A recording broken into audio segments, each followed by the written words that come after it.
Hey, everybody. Welcome to the Omega Games podcast. I am John, the founder of Omega Games, and I'm here with Jay Becker with Crypto Concierge. Hey, Jay, what's going on? Hey, good to be here. No, this will be fun. I'm excited. You hyped me up with describing your whole setup, which is impressive to say the least. Well, I feel like in kind of the Web 2 world, it was all the rage to be like, oh, I've got all these different pieces of camera equipment and recording things, and I'm going to make these Zoom calls look amazing. And I'm like, nobody has their camera on. They don't care. So I ended up with a lot of this stuff that can look really, really good. And obviously we put it to good use now by having a great conversation. So I'm excited to chat with you today. We've gotten to know each other, and I think our experience in kind of the peer-to-peer trustless world of blockchain and Bitcoin has really led to some interesting conversations, and I've had some cool ones on Discord with a lot of folks. And you and I were chatting about something that I think people are trying to figure out overall, whether it's businesses, business owners, or just the general public, the utility of NFTs. Because I got to be honest, Jay, I don't really personally care just to own a picture of a Bored Ape. Come on. I mean, no, You don't think a monkey picture isn't worth $100,000? I mean, are you insane? I mean, yeah, maybe, but I look personally from a digital art perspective, I love it because I've made my own digital art, and to me it's a lot of fun to pop open Procreate and create something on the weekend if you got your iPad and your pencil and all that kind of stuff. But would somebody pay me for something that's a picture of an ape for 100,000? Probably not. So how did we get here, Jay? Like how did this happen? How do we find ourselves in this world? And I think that's why I wanted to chat with you today. Is like I want to get your perspective and on what is the utility of NFTs. Yes. Yeah. No. I get this. I don't actually get this a lot because I'm not like directly in the NFT world, but it is like a common thing. Right after I explain to people how does cryptocurrency work, like the first thing they want to know is like, okay, but what's this NFT thing, right? I think it started with smart contracts, because smart contracts, right, and with Ethereum, that enable you to essentially create these unique identifiers, right? Mm-hmm. And then it was, I think, what was it called? CryptoPunks. Yes, was the people to first pioneer this idea. What was that, like that dancing like cat on the rainbow? Wasn't that like Nyan cat? Yeah, yes. Wasn't that like one of the first ones? Everybody's like, "What is this?" It probably was. It probably was. But yeah, that's how it kind of started, and I think like the idea itself is really powerful. This idea of having a unique digital identifier on the unchangeable blockchain, that's powerful, right? And that's where the keyword utility comes into place. But I think what a lot of people are doing is doing the low-hanging fruit, and they're finding it's very easy to just make some JPEGs. Yeah. Not even make them, right? Like, I've talked to guys who, they just, like, the artist will just make parts of the JPEG, and then they'll let an AI put the, like in mix GitHub. them all up and create, and then just have a bunch of different, like, combinations of these. Yeah.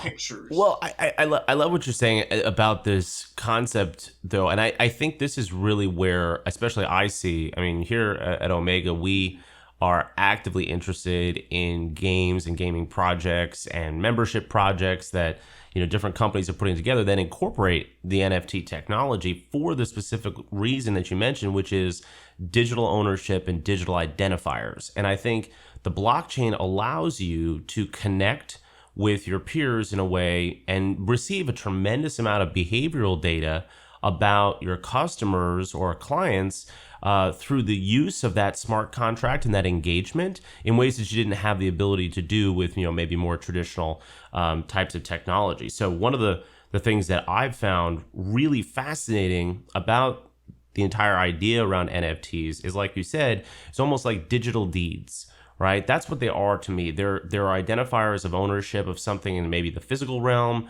or in the digital realm, but now it can't be mutated. It's got a specific hash code associated to it.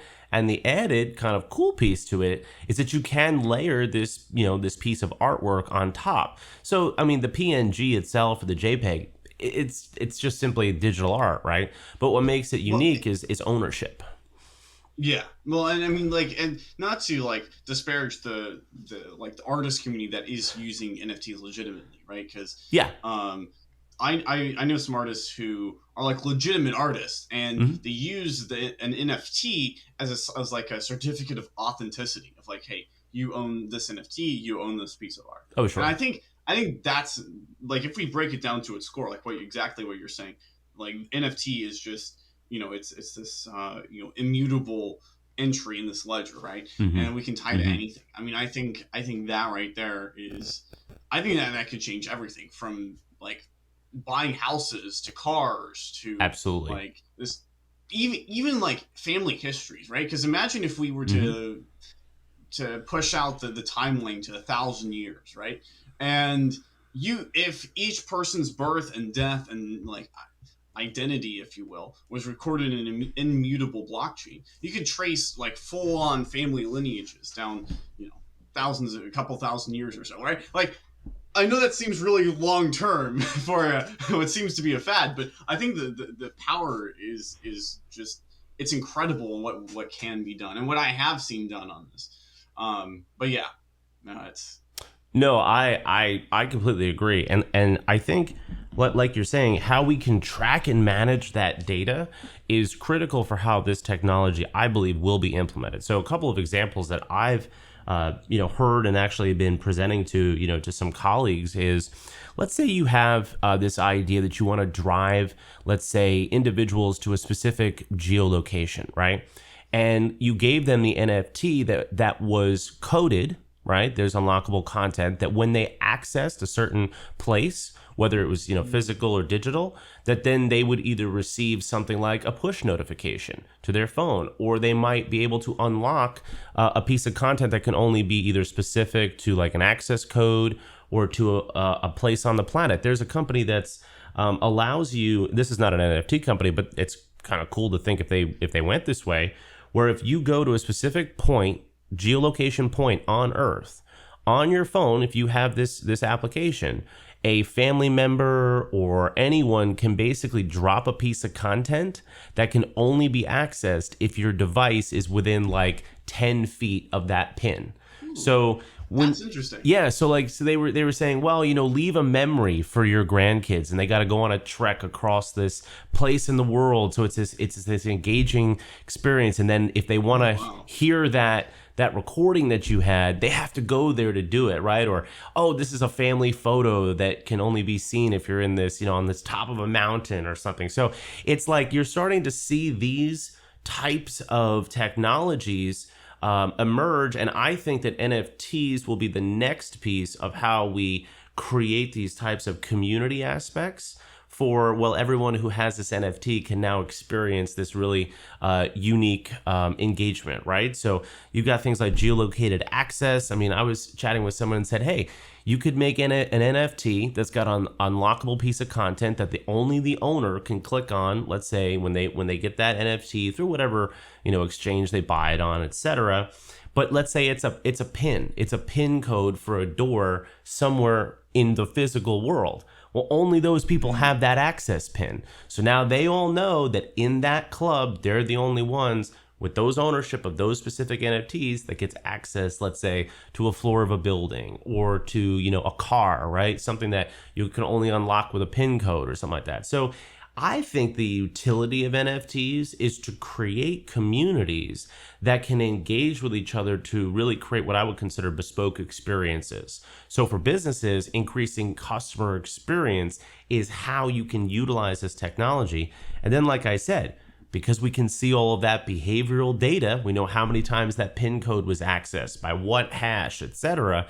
Well, now people don't have to worry about giving out personal information. It's not John went and accessed this code. It's these hash numbers who we don't necessarily have to know who's the buyer, right? Because in their wallet, it's all behind the trustless environment that we love.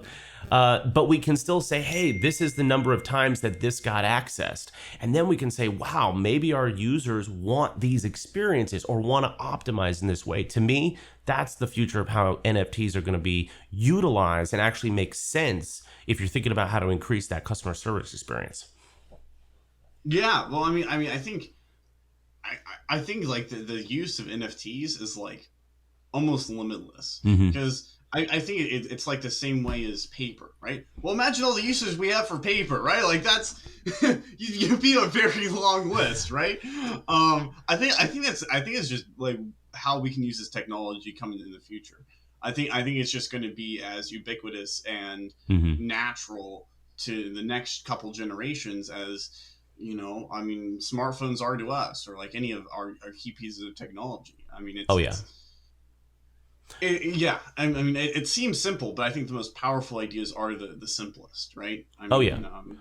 Well, and I think the challenge that a lot of, when I think about how businesses can use this, because again, that's always I put my business hat on and say, hey, how is this actually something that can receive mass adoption? Just the fact that you have a digital art community that's now been able to create pieces of art, and creators can get directly incentivized. Oh, and by the way, you can put a royalty fee on resale. That has never existed for content creators in the past, right? How much money did Van Gogh make off of his paintings? Well, it was almost nothing, but they're worth millions of dollars today, and he's not getting any of that money tracked back to a bank account. But if you put a 5% royalty fee on further transactions of your NFT every time it's transacted, that goes back to the individual that, and this is kind of maybe another topic we could talk about, but like crypto terms, and one of them is minting. So that's really just making that piece of art and uploading it to the blockchain. You can actually get all of that, that revenue coming back to you. So if businesses create an NFT or a membership access pass that is an NFT, they can continuously get that revenue. A really cool use for businesses is, say your business, you have a product, maybe it's an MVP, maybe it's a SaaS company, not fully fleshed out. You need to raise funding. All right. Now you could go through the proper channels, and that would, it's really painful trying to raise capital and funding. I think everyone will agree on that. Or getting loans, like it doesn't matter. Getting money is going to be a very painful process. But what you could do is you could offer an NFT that gives you a discount on a permanent discount on services, right? So maybe like a 10% discount or whatever, right? Maybe even a lifetime subscription for free. And you sell these as NFTs, and you, of course, charge a fair amount. And assuming that you have a community and you have people interested in your product, are willing to see the potential, you could easily get a quick infusion of cash. Absolutely. And you don't have to go through, and because you're not selling a part of the company, you're not like doing the traditional fundraising. You also get around some of the regular. At least I'm not a lawyer, so I'm not gonna. Don't take my word for it. But yeah, no, it can be a great way to easily raise some capital.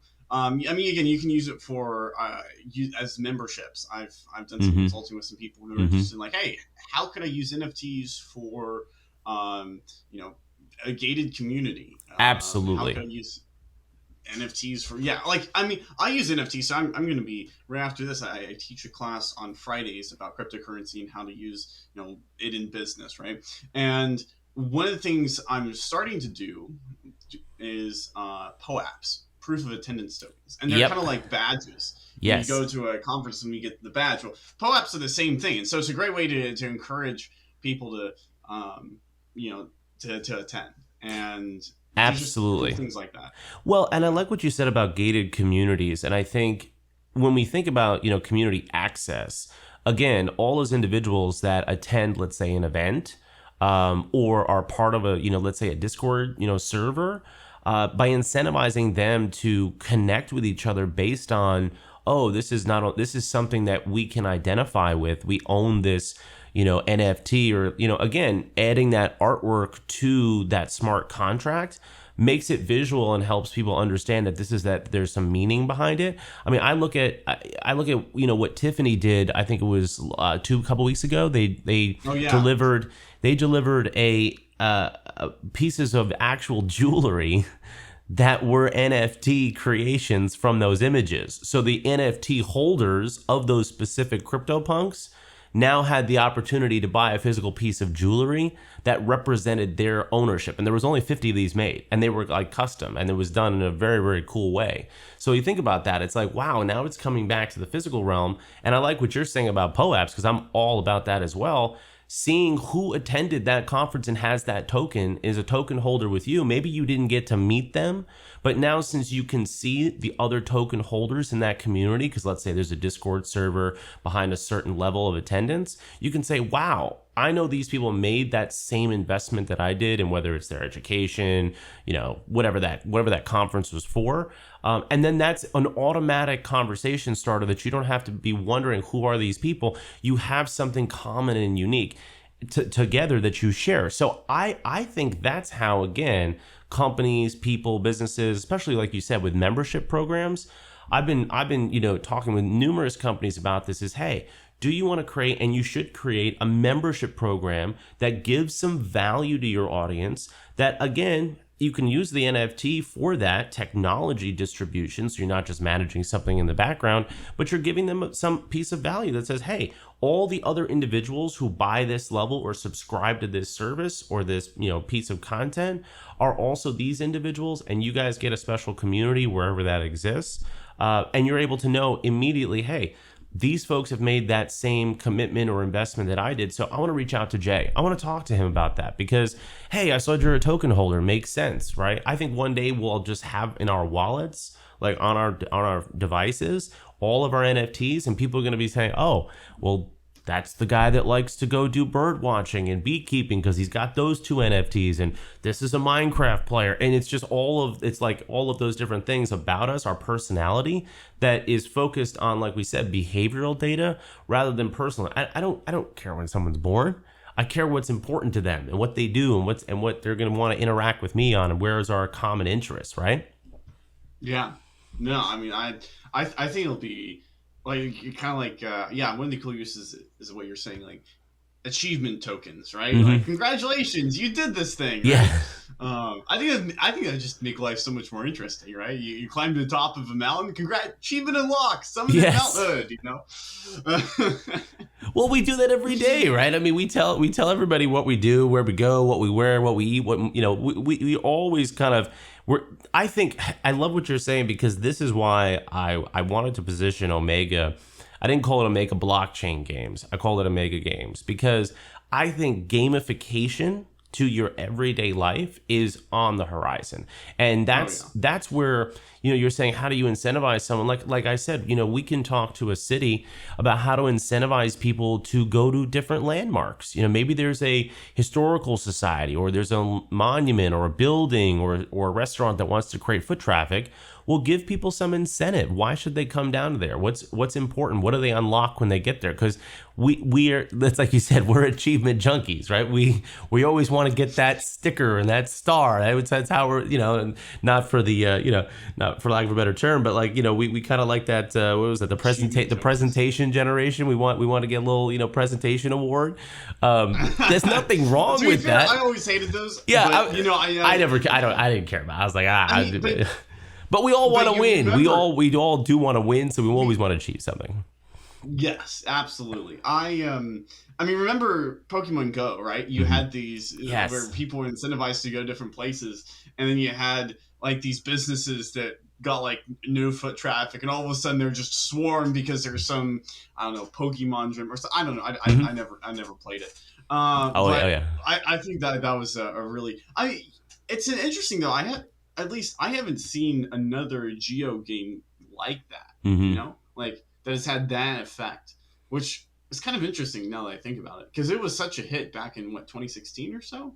Um, Yeah, I mean, it might have been even earlier than that, like 2015. 2015, 2014, something like that. I mean, it was a couple of years, but yeah, well, I mean, if we're going to talk more specific, we probably have to have a conversation about where we think, NFTs and gaming really is going, because that's just fascinating, some of that stuff. Yes. But I mean, I think that idea of geolocation and the Yeah. blockchain, I mean, that is where I see the true value coming from. Because if you're a business, and again, or a landmark, a location, or any really anything that has some sort of physical place where you want people to congregate and gather, like what they did with the Bored Ape Club, and they just said, hey, everybody who's a holder can come down, and we've rented out this casino in Vegas or whatever, and we're all gonna have fun. We're gonna be on the rooftop or something like that.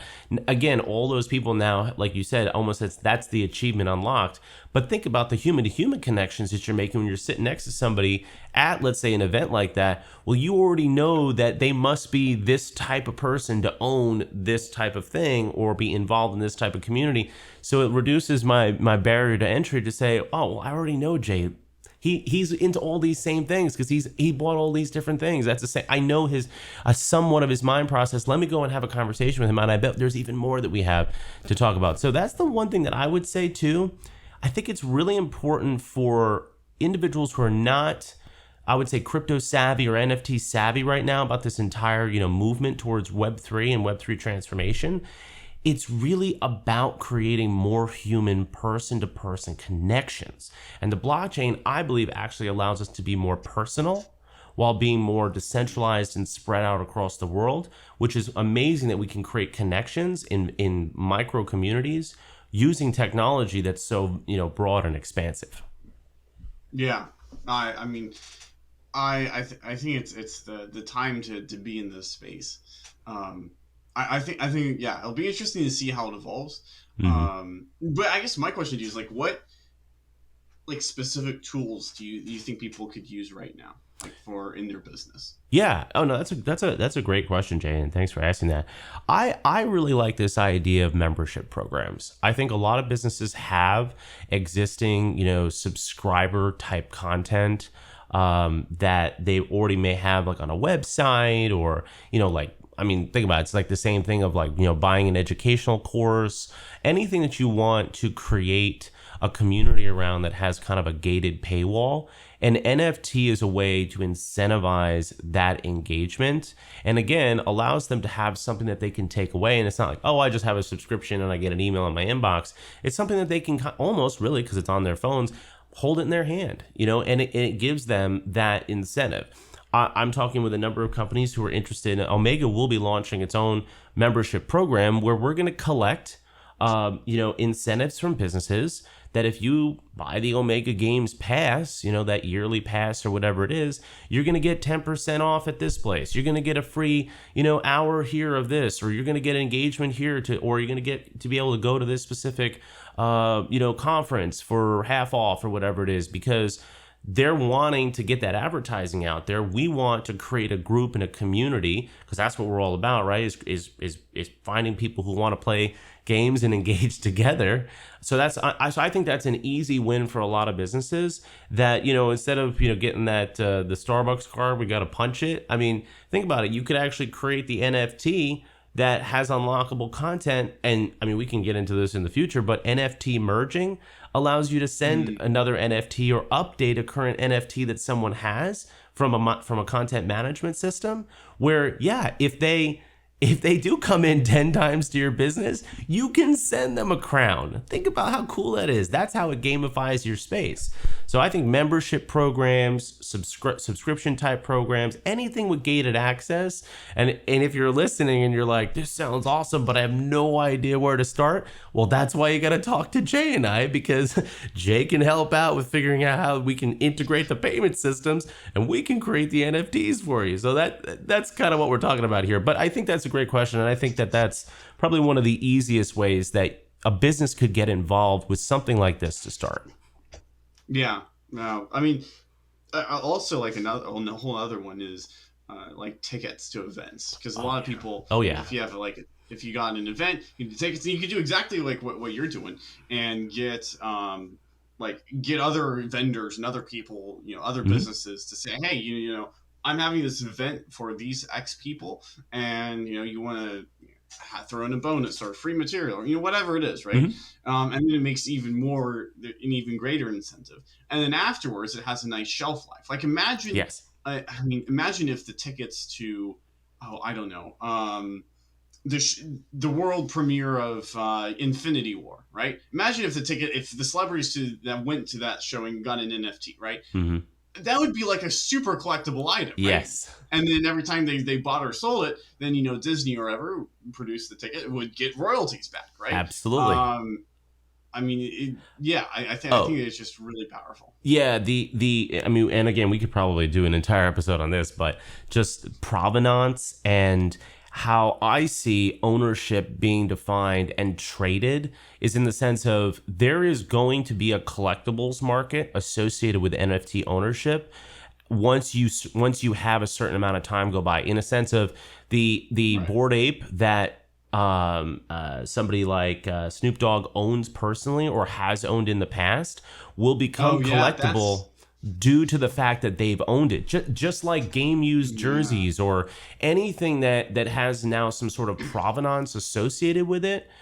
We see a lot of this being applicable in games as well. So if there's a player in a certain game that has racked up, let's say, something on this NFT, well, maybe someone wants to buy that NFT from them to either get ahead in a game, like just right off the bat, and there's value associated with that. But maybe it's some super awesome game player who's got this legacy and provenance, and somebody's like, you know what? I just want to own that because that's that guy's NFT. So this entire collectible market is about to shift dramatically based on collectability and specifically provenance of ownership. And like I said, we could do a whole episode on that because there is a lot of cool stuff behind that. Oh yeah, no, I'm gonna be excited to see how that industry develops. Yeah, I mean, of course. What do you think is like the biggest barrier to getting people to adopt that? Yeah, I mean, Jay, it's a great question. And as we kind of wrap up for today, I want to lead that into a couple of key takeaways for individuals. Because one of the biggest barriers right now is really around education. It's terminology and education. The tools and the systems are not actually that difficult to set up. I mean, it's not hard to mint an NFT. I mean, I did a couple last week and they're just, I mean, it's very simple to get up there. Now, I mean, it takes, potentially having some cryptocurrency that you have to have of ownership in. You have to understand the blockchains. A lot of times people struggle with terminology as well. I think that's one of the biggest barriers. But I think the key takeaways from this is to at least get that education and knowledge, listen to what, Jay and I are talking about, and just consider whether this might make sense for you and your business, because why not? I mean, a membership program, it's just a new piece of technology, but it's not really going to change in terms of how we deliver better customer experiences. Yeah, no, I think you're spot on there. I mean, another really applicable thing is check out poapp.xyz. Yes. Because that's in my opinion, that's one of the easiest ways to get into NFTs. It's just you create an event, you upload a picture, description, all that stuff, and then you can hand it out to the first 25 people that attend. Like I did a DAO workshop a few months ago, and that's exactly what we did. And I got some people who just showed up for the NFTs. So, I think that's like a very easy to apply thing. But yeah, no, there's so many incredible use cases.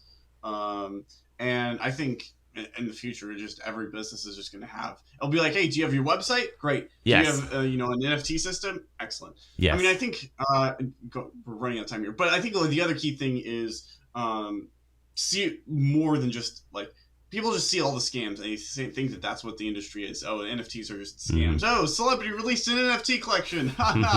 It's a scam, right? And I think we kind of need to get past that. But yeah, it's just going to be Yeah.